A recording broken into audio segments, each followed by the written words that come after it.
On the island of Newfoundland, upon the southwest coast, lies the little town of Virgil, to whom I'll sing this toast. There are so many highlands that lie just off her shore, and when the cold north wind blows, you can hear the billows roar. The people from the village make their living from the sea. They like their independence, it shows that they are free. Some fish in their small boats in the wind, the rain and sleet, while others make their living on the offshore trawler fleet. They've known their share of tragedies down through the years, and when the memories overcome, they show their grief with tears. For they have lost some loved ones to the furies of the seas, for heartaches and heartbreaks are locked in memories. This village, it's got beauty carved on its rugged shore. 7 miles of pure white sand, who could ask for more? The mountains and the valleys where the rivers run so fast, and the salmon rise to the sportsman's fly as he makes another cast. Tell the people of this village love their native home, for anyone who goes away oh surely will return. Just like that lifelong mystery, the answer you won't know. What makes this rugged village burn so deeply in your soul? What makes this rugged village burn so deeply in your soul? Good evening and welcome to This Week in Review. Tonight in our stories we have TIOW Project, 75th Anniversary of the Public Library, School Report, Arbor Authority Award. Please stay tuned for these stories after this. Try your luck on Wednesday and play TV Bingo sponsored by the Relay for Life team, Cowgirls. Cards are 6 for $5 and can be bought from any member of the team or most stores around town. The TIOW project was scheduled to be completed this week. I took my camera up to the trail to see how far they had come along.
A lot of difference from last time he was out there. Yes, that is.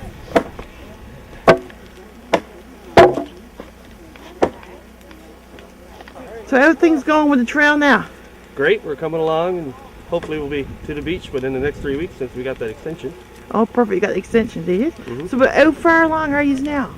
I would say we're probably half a kilometer from the beach. Okay, perfect, perfect. How's the weather cooperating, Breeze? Today is nice, but it hasn't been the greatest. Okay, so what work do you do in the weather? Do you work right through it or what? We do.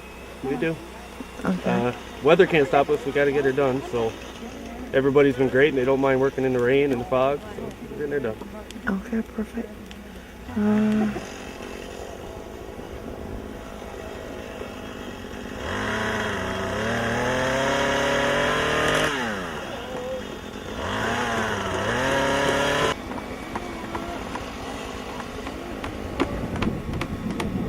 Do stand next down when we're up to where they're completed. Today is Tuesday, November 2nd.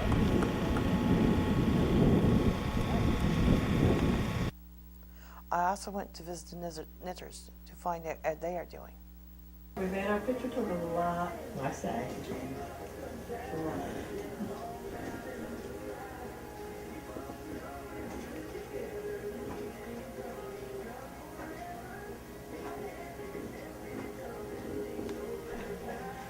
Seniors time. Yeah. Quite time. Quite time. I'm going to give you this right now. Are you on it? I completed. So there's the ones that's completed. It's for little girls. So means this is going to be your last week here now? Well, we thought it was, but we got a 3-week extension. So Okay. we'll be here now until November the 26th. Oh, okay. Everything's coming along with it now. Oh, good. Perfect. Getting lots of orders done, but we won't be taking any more orders now. What we're going to do is do the orders that we got, and then we're going to hopefully get some more things knitted up, and we're going to have a sale at the end Oh, of okay. the program. So what were you doing the orders for?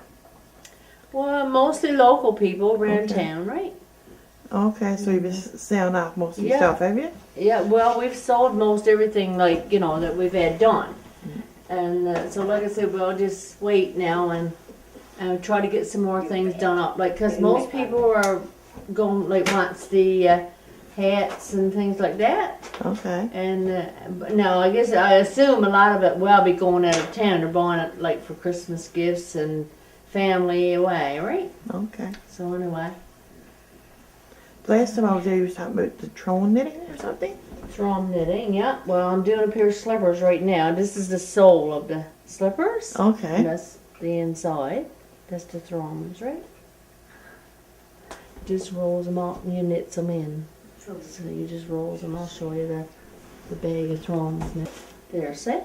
Okay. It was like cotton wool. Yeah. Well, it's raw wool, see? It's alpaca wool.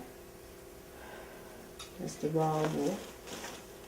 Well, we did a couple pair of alpaca socks, but it's really lightweight. Oh, okay, You yeah. feel it. And then when the socks are done, just lift them. Oh, okay, it feels, yeah. It feels Sturdy. really heavy, Yeah, right? yeah. Yeah. Like we're really warm, right? Yeah. But this is the...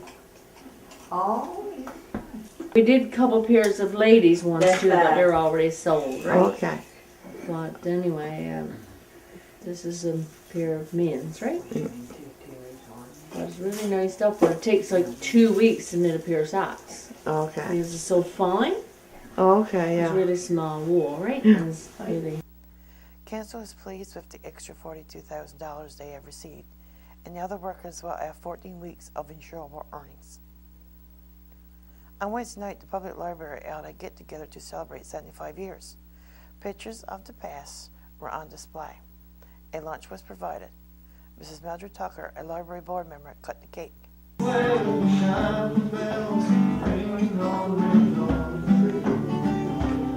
Okay.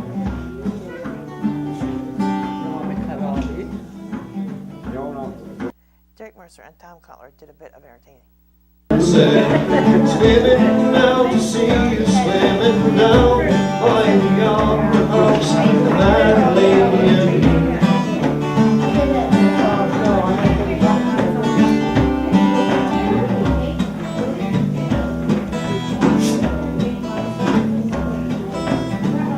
Up to the limestone walls and down the level steps, threw herself into the stream with a splash and no regrets.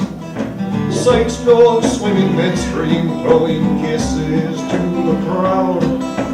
Everything silent, and the sky knew not what cloud. She said, bye bye mama, bye brother John. Farewell the shanty bells, ring on, ring on. We were swimming down the sunset, swimming out to sea, swimming down by the opera house, that lady and me. She said, my fine mama, my brother John. Farewell the shanty bells, ring on, ring on. We were swimming out in the sunset, swimming out to sea, swimming down by the opera house, madly in I went to school and Mr. Penny gave his school report. Good evening, and I want to thank Maxime for coming in. I can't believe it's 2 months since we've done this, actually pretty much exactly 2 months. And I guess the scary part of that is in just over 6 weeks, it's Christmas holidays. So time is certainly flying by, and we are well into a number of things at our school, and obviously a lot yet to come. So just wanted to kind of update the community on what we've been involved in. First, we'll start with our school sports. We've been very fortunate that our students have done very well in the sports so far this year. Our softball, the girls softball did host the regional tournament here in Burgeo. Unfortunately, didn't win, but they played hard, showed good sportsmanship. The boys softball team did travel out for the regionals, and they won convincingly. And then they traveled to Twillingate for the provincials. Were 1 run short of making it to the crossovers. But with that, they did win the sportsmanship team award for the provincial tournament. And as I told the team and told all the students, that I consider that one to be as important as winning everything. Obviously, working hard, showing good sportsmanship is what it's mainly about, and they've done an excellent job, obviously, in that. Also, our cross-country running team have also participated in the regionals. They won. The regionals they won. The provincials they did attend and did very well, and just by the nick of the teeth, just about won that. Unfortunately, they didn't. But congratulations to all those runners. I won't name them all out in case I forget any of them, but they know who they are, and they've done a fabulous job. I also want to thank the coaches and the teacher sponsors for continuing to allow our students to go out and to participate in those sporting events. For the softball, for the girls, Grace Abbott and Dana Green.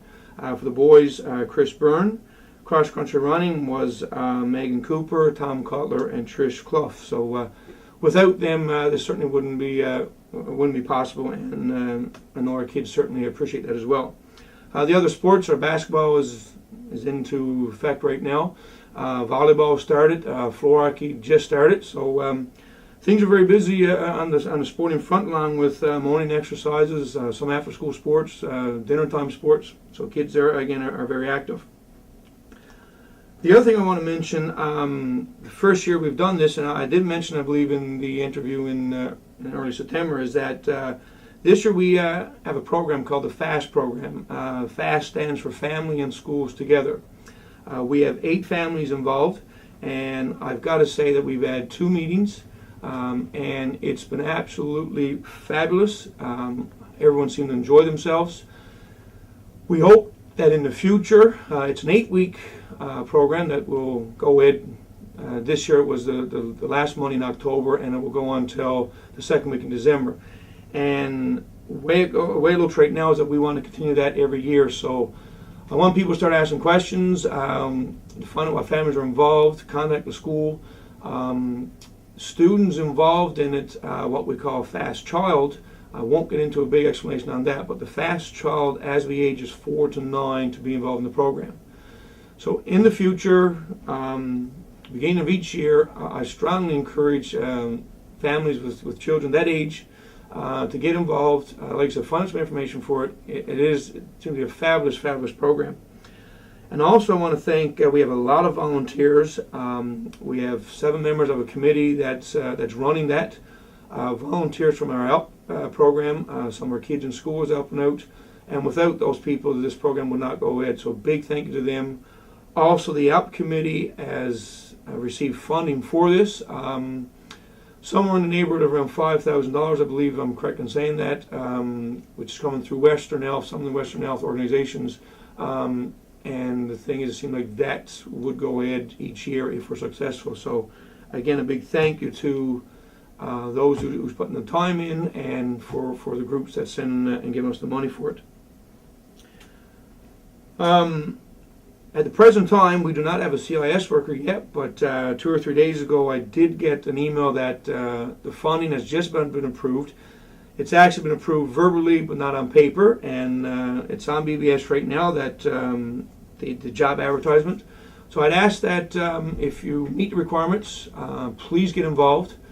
CIS worker is a big part of our school, involved in a lot of things in our school. Stephanie Benoit was our CIS worker last year, and we've had this program for, I'm going to say, about 13, 14, 15 years. So it's unfortunate that it's so late this year. We hope to have a CIS worker in our school early December. And again, I would just ask that if you're interested, please apply. There's no harm in applying, and interviews and things like that will go ahead from there. Just make sure you fit the requirements that is on BBS. A couple things that's coming up. We've got our awards night. It's scheduled for December 21st. That's a Tuesday. It's the night before our last day of school before the Christmas holidays. The awards night is obviously very similar to what it's been in the past for students in 7 to 12. Last year, students in 7 to 12. So our graduating students of last year, we expect to see them back. I also asked that while there's not all the information is out yet on our all the scholarships, most of them are staying the same. We are now looking at creating, or involved with some other people in creating 2 more scholarships. One is substantial amount of money, and I mean substantial, so I'd ask that please keep an eye out for some of these awards, these scholarships that will be posted on BBS within the next week and a half or so. One of the big awards may tie in with a graduating student from last year and a current grade 12 students. We are still fine-tuning the actual scholarship with the person who's donating the money, and again, when that is completed, we will let the community know. So keep an eye out, and for the parents who have children that's away, that graduated last year, 2009, 2010, get the application when it comes out, and encourage your children, your child, to apply for it. Our Christmas concert is tentatively scheduled for December the 9th. And I say tentatively, that may have to be changed, but right now we're saying December the 9th. That's on a Thursday night. And again, more information on that that's coming up. School clothing orders are due November 22nd. We have been told by the manufacturer that after that date, 2.5 weeks, we should get the clothing to our school. So those people, parents, students, whatnot, that want to order clothing for Christmas, we've been told that you will definitely have it well before Christmas holidays. We have a couple more closeout days coming up. I'll try now to see if I can get the dates correct. November 25th is our next one. And actually January the 31st, I think that's the 2 that we have left. So again, for those days, there'll be no school for students in K to 12. One of the last things I want to just mention is regarding our school council. Our school council meets one night a month, usually for about 8 to 9 months in the school year.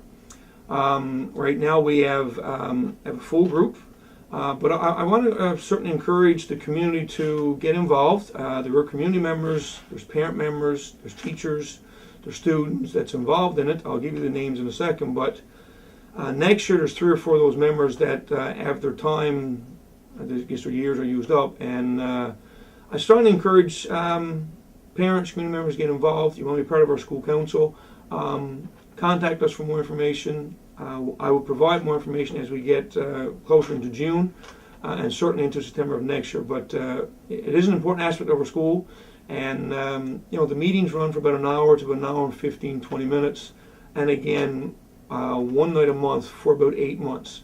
So it's not a lot of time, and certainly very beneficial. This year, our team members, council members, are Florence Courtney, who's a parent representative, and she's our chair. Siobhan Domney is also a parent representative, and Krista Standing, the third parent representative. 2 community members is Maxine Dix and Paulette Ann. The 2 teacher representatives are Tina Atcher and Ruby Penny, and 2 students are Blake McDonald and Vanessa Ann, and myself also part of that council as well.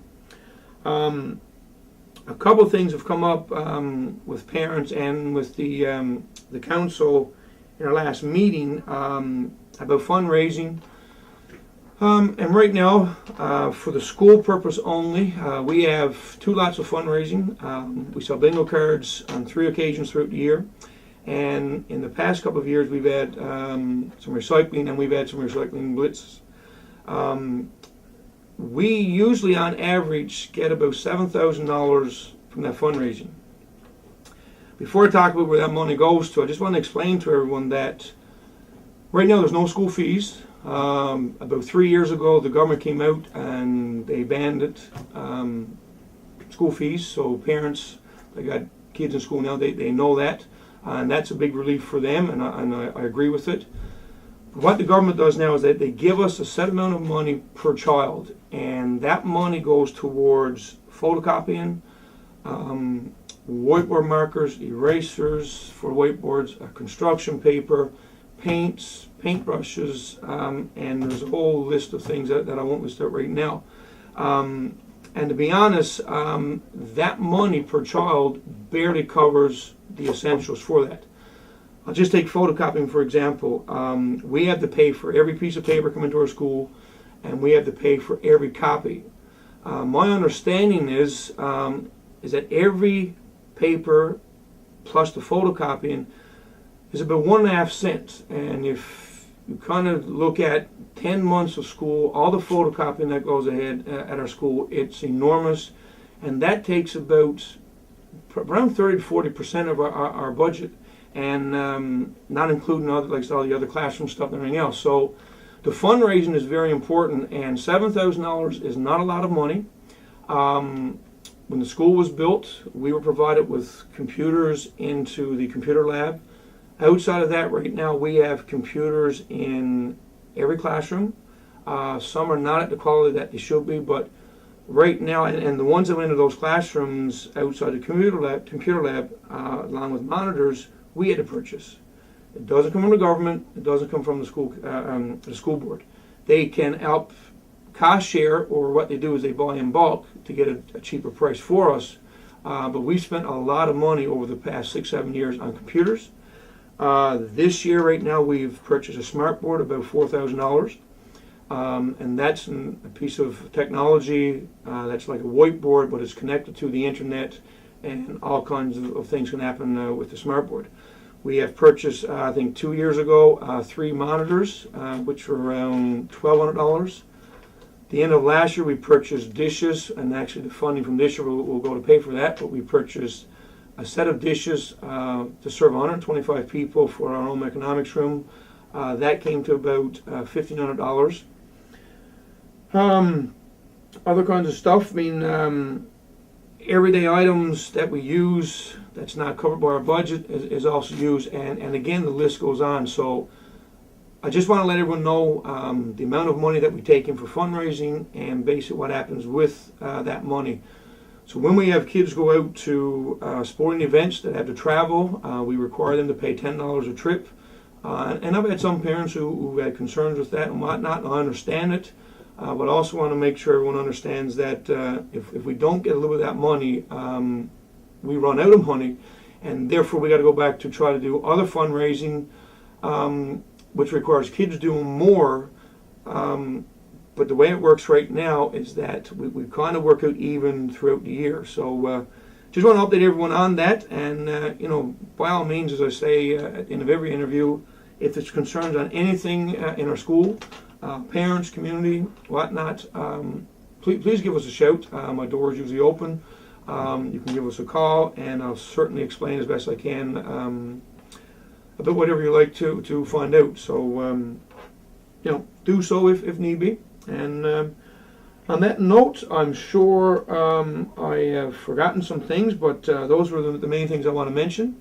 Again, I want to thank everyone for continued support. Our first report card will go out on November 19th, and that's for all students. Open house will go out on the Monday and Tuesday following. I believe that's the 22nd and 23rd. So, ask parents to keep working hard with their child, or children, and wish them all the best. Miss June Hiscock came by the studio to talk about an award that was won by the Arbor Authority. Good evening. With me tonight I have June Hiscock, who is the chair of the Arbor Authority and the Arbor Supervisor. Good evening, June. Hi, Maxine. So I see you got an award there. You want to tell me what that's all about? Well, yes, Maxine, every year in October there is an annual conference held in Gander that is put off by Small Craft Harbors and the Department of Fisheries and Oceans. And a couple of years ago they decided to start recognizing some efforts that are being put out there by harbor authorities, and they created some awards. So I think they handed out 4 awards this year in particular.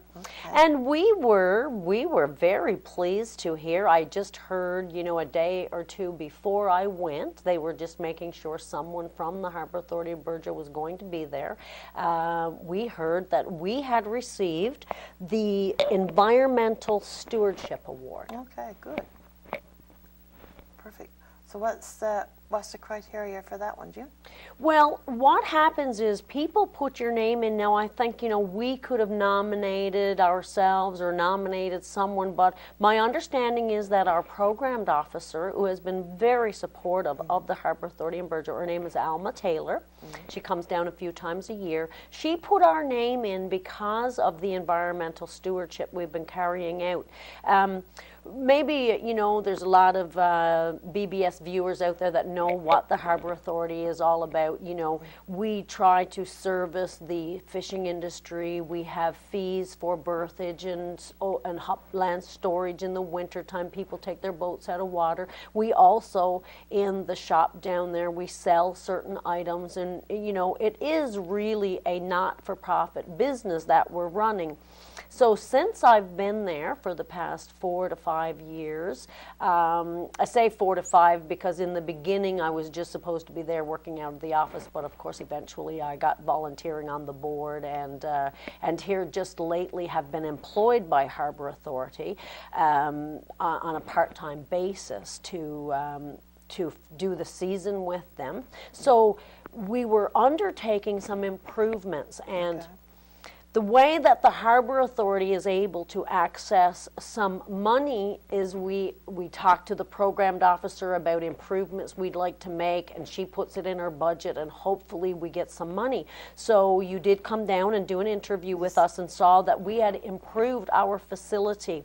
Now we sell a product called fiberglass mat, and we sell fiberglass resin, and these kinds of things come with warnings about not breathing it in and being careful around it. And of course some people have allergies, and anybody that's been to the Harbor Authority knows that when you come down there you walk through the service shop before you got to the office. The office used to be upstairs, a very steep stairwell and sort of stuff. We wanted to make a number number of improvements. We've moved the office downstairs, as you saw, but one of the things we wanted to do was to move some of those noxious materials away from where the public might be coming in. And then we had a shed. We had the shed removed for a while the parking lot was being paved, because that is a major improvement that the federal government, actually Public Works, did for us. But part of the environmental stewardship was to remove those noxious materials and put them in a shed in a contained area where the only people that's exposed to the stuff is actually people who are using it anyway. Okay. And of course, people who are using it know that, you know, you need to have a mask on when you're using these things and when we're pouring it off. That was one thing that was a part of our improvements program. We also needed to look at improving our sewer system, and so we have done what we can to improve that. Because of all the bedrock on the property, we weren't able to put in an actual septic system, but we have improved the sewer outfall system that was going through there.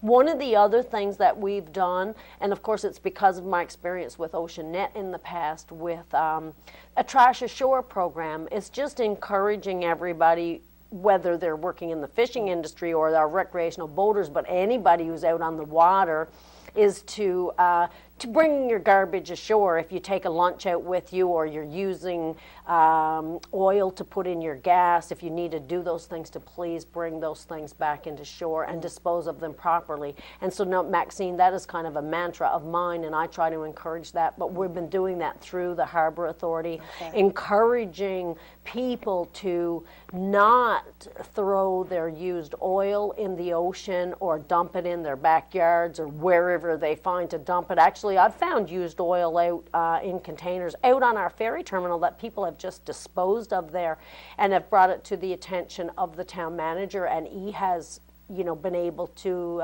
take care of it. But, you know, like these kinds of things, it's like we have a waste oil disposal facility here in Burgeo, and people should avail of that, you know, because well, just because it's 2010 and we need to be caring for the environment. And I guess the programmed officer, on coming down 3 or 4 times, and you know, because we've had students from the school come down and help us clean up properties, because we lead cleanups of the shorelines in an Oceans Day, and we're really working hard on you know, the waterway systems in Burgeo, that we're recognized for our efforts. And so I'm very happy to let the town of Burgeo know that somebody out there thinks your Harbor Authority is doing some good work, and we're proud of that fact, certainly. Well, June, congratulations on that. It is well deserved. Thank you very much, Maxine. And thank you for coming in and sharing with us. Okay, thanks for the opportunity. Anytime. Love the BBS. This concludes our program for tonight. Thank you for watching. Good night.